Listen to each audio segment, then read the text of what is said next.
Patay ang isang sundalo matapos makaengkwentro ang isang armadong grupo sa kabundukan ng Laur sa Nueva Ecija. Yan ang unang balita ni Claire Lacanilao ng GMA Regional TV, 1 North Central, Luzon. Nabalot ng pangamba ang mga residente ng Barangay San Fernando, Laur, Nueva Ecija nang makarinig ng mga putok at pagsabog sa kabundukang bahagi ng barangay. Kwento ng mga residente, kalahating oras din itong tumagal. Natakot po, nagnervyos. Kasi po yung anak ko umiiyak po. Biglang kinabahan po ako at syempre nagpuputukan na po sa bakod. Ang nangyari, engkwentro sa pagitan ng militar at umano'y rebeldeng grupo sa lugar. Ang epekto po nung putukan, hindi naman po familiar yung mga kabarangay ko. Nung nakarinig po ng putukan, nagsibabaan po sa highway, napunta po sa bahay.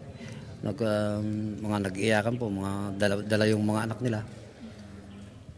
Kaya po, doon na po sila sa bahay. Ayon sa Philippine Army 7th Infantry Division, bago ang engkwentro, nakatanggap sila ng tawag mula sa isang concerned citizen na may abot sa 10 taon na nanghaharas ng mga residente ng barangay. Nasawi sa engkwentro ang isang sundalo mula sa 84th Infantry Battalion na si First Class Sir Nelson Casayuran, 27 anyos, matapos samaan ng bala.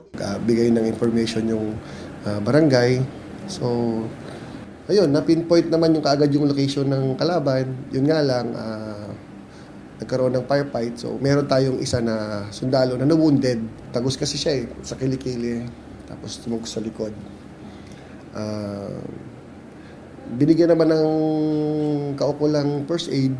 Pero unfortunately, hindi talaga umabot nung dinala na sa kabanatuan.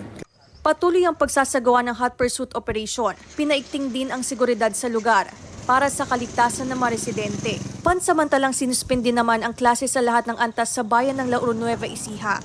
Ito ang unang balita. Claire Lacanilao ng 1 North Central Luzon para sa GMA Integrated News. Igan, mauna ka sa mga balita. Mag-subscribe sa GMA Integrated News sa YouTube. Sa mga kapuso abroad, subaybayan nyo kami sa GMA Pinoy TV at sa www.gmanews.tv.